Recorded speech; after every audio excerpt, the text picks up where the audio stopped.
당혈수는 중요한 지표입니다. 단순히 혈당이 한순간에 얼마나 높았는지가 아니라 몸이 계속해서 높은 혈당에 얼마나 오래 노출되는지를 알려주는 지표이기 때문입니다. 당혈수 수치가 올라간 것은 그만큼 합병증 위험도 올라갑니다. 당뇨병 진단이나 합병증 예방을 위해 반드시 체크해야 할 핵심 수치입니다. 당혈수를 낮추는 방법에 대해서 궁금하신 분들 많은데요. 당혈수 낮추려면 안녕하세요. 오징어 약사 TV를 운영하고 있는 현직 약사이자 유튜버 김선영이라고 합니다. 이번에 유튜브에서 많은 사람들이 궁금해하시고 도움을 받았다고 한 혈당 관련 정보를 정리해서 오징어 약사의 혈당 블로킹이라는 책을 썼습니다. 당화혈색소란 혈액 속에 있는 포도당이 적혈구 안에 혈색소와 결합한 상태를 말합니다. 이 수치는 최근 2개월에서 3개월 동안 평균 혈당이 어느 정도였는지를 반영해주는 지표입니다. 일반 혈당 수치는 특정 시점, 예를 들어서 공복이나 식후 1시간, 2시간 혈당처럼 짧은 시간 동안 혈당 수치를 보여줍니다. 반면에 당화혈색소는 매일같이 오르내리는 혈당의 전반적인 경향을 평균 내서 보여주는 수치입니다. 예를 들어서 하루 중에 혈당이 낮은 시간도 있고 갑자기 치솟는 시간이 있을 수 있지만 그 모든 패턴이 반영되어 3개월간의 평균 상태를 나타내는 것이기 때문에 당혈수는 중요한 지표입니다. 이 수치가 특히 중요한 이유는 단순히 혈당이 한순간에 얼마나 높았는지가 아니라 몸이 계속해서 높은 혈당에 얼마나 오래 노출되는지를 알려주는 지표이기 때문입니다. 당혈수 수치가 높다는 것은 혈관이 높은 혈당에 지속적으로 자극을 받아왔다는 뜻이고 그만큼 합병증 위험도 올라갑니다. 또한 혈당 측정기는 매번 측정하기가 번거롭거나 들쭉날쭉한 수치 때문에 정확한 경향을 파악하기 어려울 수 있는데 당화혈색소는 그런 일시적인 변동의 영향을 적게 받기 때문에 당뇨병 진단이나 치료 경과를 평가할 때 매우 중요한 기준으로 사용되고 있습니다. 정리하자면 당화혈색소는 최근 2개월에서 3개월간의 평균 혈당을 반영해주는 지표이고 한순간의 혈당 수치와는 달리 장기적인 혈당 관리 상태를 보여주기 때문에 당뇨병 진단이나 합병증 예방을 위해 반드시 체크해야 할 핵심 수치입니다. 당화혈색 수치가 높다는 것은 최근 2, 3개월 동안 평균 혈당이 계속 높았다는 의미입니다. 즉, 일시적인 혈당 상승이 아니라 몸 전체가 오랜 시간 고혈당에 노출되어 있었고 그만큼 혈관이나 세포나 신경 이런 기관들의 부담이 누적되어 있다는 신호라고 볼 수 있습니다. 보통 당화혈색 수치가 5.6% 이하면 정상 범위로 판단합니다. 5.7에서 6.4 사이는 당뇨병 전 단계로 분류되는데 이 시기에는 인슐린 저항성이 이미 시작된 상태이기 때문에 생활 습관을 개선하지 않으면 당뇨로 진행될 가능성이 매우 높습니다. 6.5% 이상이면 당뇨병 진단 기준에 해당됩니다. 이 수치부터는 고혈당 자체도 문제지만 장기적으로 합병증이 생길 가능성이 높아지기 때문에 보다 적극적인 치료와 관리가 필요합니다. 만약 당화혈색소가 8%가 넘는다면 평균 혈당이 180 이상이라는 뜻이고 이미 혈당 조절이 잘 되지 않고 있다는 말입니다. 이 수치가 9% 넘는다면 그때는 그건 고위험군으로 분류되고 눈이나 신장이나 신경 같은 곳에 합병증이 이미 진행 중일 가능성도 높습니다. 결국 당화혈색 수치는 단순한 수치가 아니라 혈당이 우리 몸에 얼마나 오랫동안 영향을 주었는지를 보여주는 중요한 건강 신호입니다. 그래서 당뇨병 관리에 순간혈당보다 오히려 당화혈색소를 더 중요한 기준으로 보고 있습니다. 보통 혈당은 멀쩡한데 당화혈색소가 높아서 고민 중이신 분들이 계시는데요. 보통 병원에서는 공복혈당만 측정하는 경우가 많기 때문에 공복혈당이 정상이면 혈당은 괜찮다 생각하시는 분들 진짜 많습니다. 하지만 실제로 공복혈당은 그리 높지 않은데 당화혈색소가 높게 나온 경우도 많아요. 이런 경우는 대부분 식후 혈당이 잘 조절되지 않아서 그렇습니다. 식후에 혈당이 갑자기 오르거나 올라간 상태가 오래 유지되면 전체적인 평균 혈당이 높아지고 이게 당화혈색소 수치에 반영됩니다. 그런데 대부분 식후 혈당은 따로 측정하지 않기 때문에 본인은 혈당이 괜찮다고 생각하지만 실제로는 식후 고혈당 상태가 자주 반복되고 있었던 거죠. 그래서 평소 혈당은 낮은데 당화혈색소가 높다는 말은 실제로는 공복혈당은 정상이지만 식후 혈당이 조절되지 않아 혈당이 높은 상태로 머무는 시간이 많다는 뜻일 수 있습니다. 특히 당뇨 전 단계나 초기 당뇨에서는 이런 패턴이 흔하게 나타납니다. 그래서 공복혈당만 가지고 정확한 판단이 어렵고 당화혈색소를 꼭 함께 봐야 현재 혈당 상태를 제대로 파악할 수 있습니다.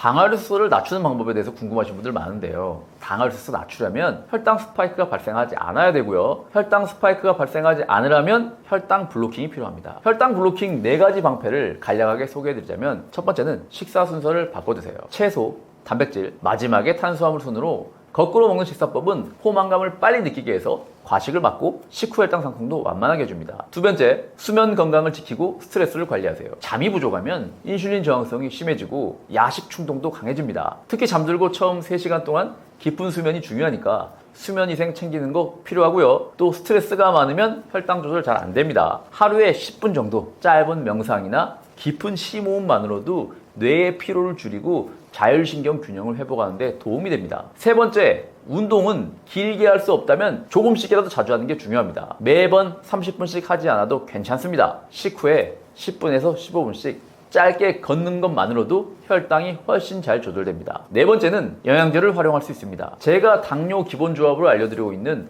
마그네슘, 비타민 B, 바나바는 혈당 조절에 도움이 되는 성분이고 자신의 혈당 상태에 맞게 다양한 영양소들을 조합하면 당화혈색소 개선에 도움이 될 수 있습니다. 당화혈색소가 일시적으로 좋아졌다고 해서 방심하면 안 되는 이유는 당화혈색소가 높아졌다는 것은 이미 혈당 조절 능력에 문제가 시작되었음을 의미하기 때문입니다. 열심히 식단 조절을 해서 혈당 스파이크가 발생하지 않도록 음식 조절을 하면 당화혈색소가 떨어집니다. 하지만 이게 당뇨가 완전히 역행했단 말은 아니에요. 예를 들어 한 끼 탄수화물을 120g씩 먹던 사람의 식후 최고 혈당이 200까지 올라갔다 해볼게요. 이걸 인지한 다음 바로 잡고자 한 번 먹을 때 탄수화물 섭취량을 60g으로 줄였더니 식후 최고 혈당이 160으로 안정적으로 유지가 됩니다. 몸이 60g의 탄수화물 처리할 수 있는 거죠. 그럼 혈당이 높게 유지되는 시간이 줄어들기 때문에 3달간 꾸준히 이런 식사를 지속하면 당연히 당화혈색소가 낮아집니다. 그런데 이때 좀 좋아졌다고 다시 예전처럼 120g 먹으면 어떻게 될까요? 혈당이 다시 200까지 올라가고 이렇게 지속하다 보면 당화혈색소 다시 올라갑니다. 혈당과의 싸움은 단기전이 아니라 장기전입니다. 잠깐 한번 이겼다고 끝나는 싸움이 아니라 생활 전체를 조정해 나가는 과정이기 때문에 한번 수치 좋아졌다고 방심하기보다는 그 상태를 계속 유지할 수 있도록 꾸준하게 관리하는 게 핵심입니다. 제가 아는 지인 한 분이 2달 만에 10kg을 감량하셨는데요.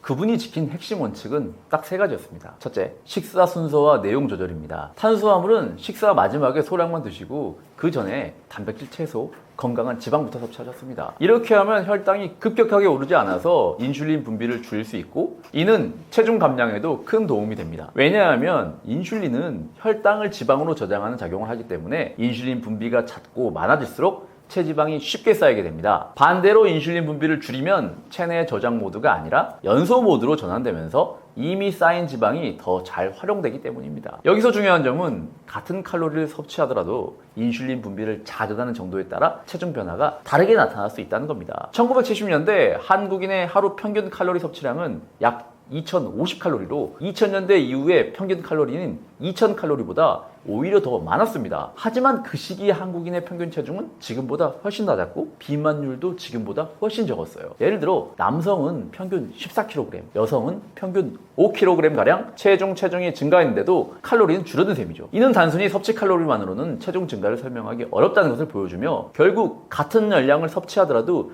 인슐린을 많이 자극하는 음식이냐 아니냐에 따라 체중 변화가 달라질 수 있다는 뜻입니다. 두 번째는 간헐적 단식입니다. 그런데 많은 분들이 간헐적 단식을 해도 기대만큼 성과를 못 내는 경우가 많습니다. 크게 2가지 잘못 알고 있는 내용 때문인데요. 사람들이 잘못 알고 있는 첫 번째는 단식 시간 외에 무엇을 먹어도 괜찮다고 생각하는 것입니다. 하지만 단식이 아닌 시간대에 정제된 탄수화물, 과당이 많이 들어간 가공식품, 액상 음료 같은 걸 섭취하면 인슐린 분비가 크게 늘어나 체지방이 쉽게 쌓입니다. 그리고 만약 체중을 줄이고자 하는 목적이라면 저는 과일까지도 이때 주의하라고 말씀드립니다. 과일 속 과당으로 인해 체중 증가에 가속 페달을 밟을 수도 있기 때문입니다. 두 번째 알려드릴 내용은 간헐적 단식에 대해 잘못 알고 있다기보다는 조금 더 자세하게 알면 도움이 될 내용입니다. 간헐적 단식에도 여러 방식이 있습니다. 대표적으로 점심, 저녁을 먹고 아침을 굶는 MTRF 방식과 아침, 점심을 먹고 저녁을 굶는 ETRF 방식이 있습니다. 대부분 아침 식사를 하지 않는 게 익숙하다 보니 MTRF 방식으로 간헐적 단식을 시도하시곤 하는데요. 하버드 의대 연구진이 포함된 팀이 네이처 커뮤니케이션에 발표한 연구에 따르면 같은 칼로리와 식단을 섭취했음에도 ETRF 그룹이 MTRF 그룹에 비해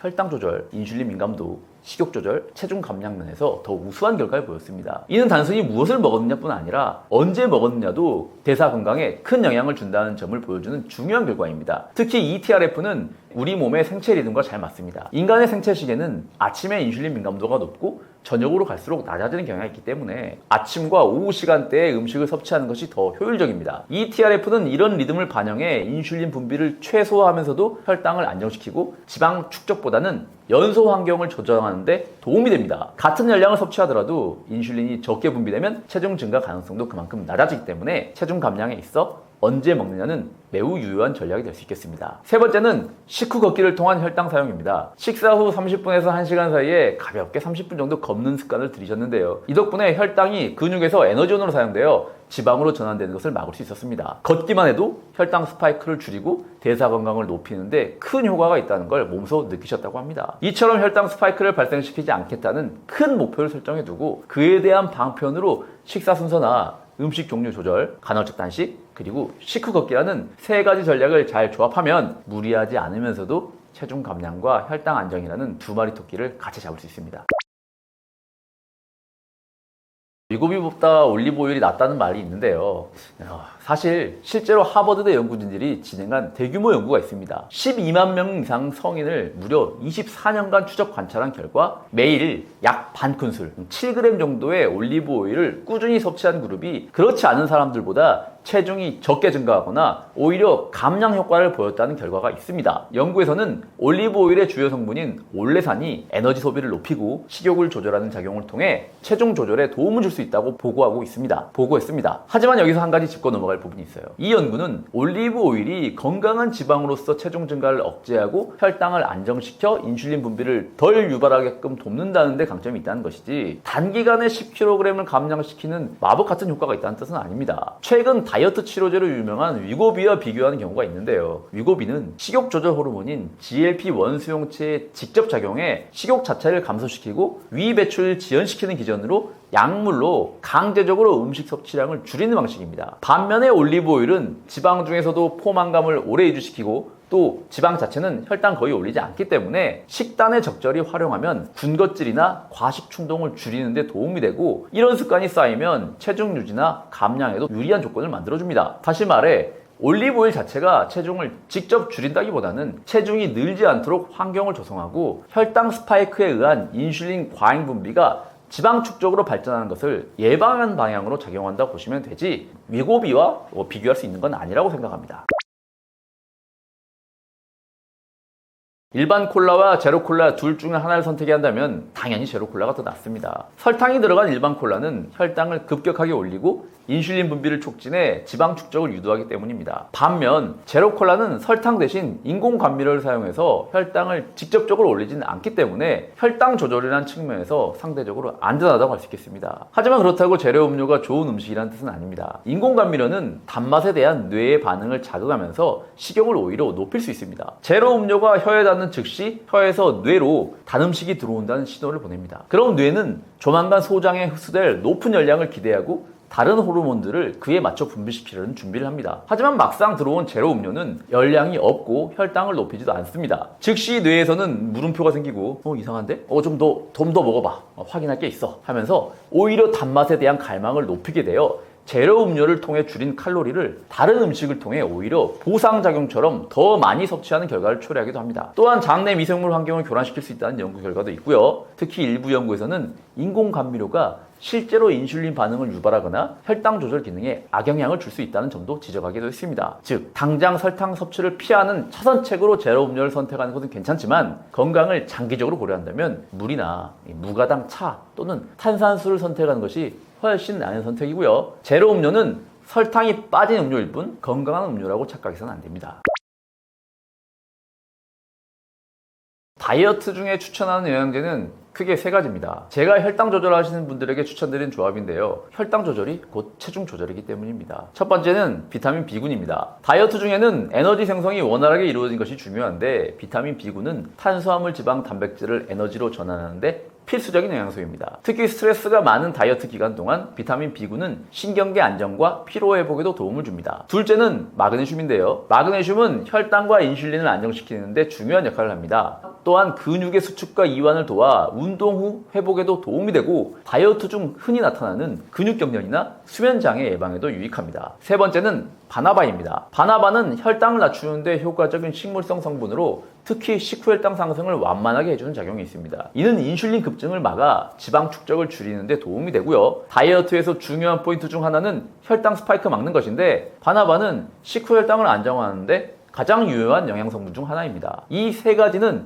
다이어트 중에 가장 기본이자 핵심적인 조합이고요. 체중 감량뿐 아니라 건강한 대사와 에너지 유지, 혈당 조절까지 모두 고려한 조합이라 특별한 이상이 없다면 누구에게나 권할 수 있는 영양제입니다. 반대로 다이어트 중에 피해야 할 영양제도 있습니다. 대표적으로 두 가지 말씀드리면 다음과 같습니다. 첫 번째는 고용량 카페인 보조제입니다. 일시적으로 식욕 억제나 집중력 향상에 도움을 줄 수는 있지만 심박수 증가, 불면증, 위장장애, 불안 증세 같은 부작용 위험이 큽니다. 특히 카페인에 민감한 분들은 더 큰 불편함을 겪을 수 있으며 수면의 질이 떨어지면 오히려 체중 감량에 방해가 됩니다. 두 번째는 디톡스 계열 제품입니다. 해독이라는 이름으로 판매되는 제품 중 다수는 이뇨작용이나 설사작용을 유도하여 체중이 빠지는 것처럼 착각하게 만들 수는 있지만 이는 수분 손실에 불과하며 장기적으로는 전해질 불균형과 탈수를 유발할 수 있습니다. 건강하게 살을 빼려는 사람에게 오히려 해가 될 수 있는 제품들이고요. 따라서 다이어트 중에는 안전하고 효과가 입증된 기본 영양소 위주로 접근하고 몸에 무리를 줄 수 있는 자극적인 보조제는 피하는 게 좋습니다.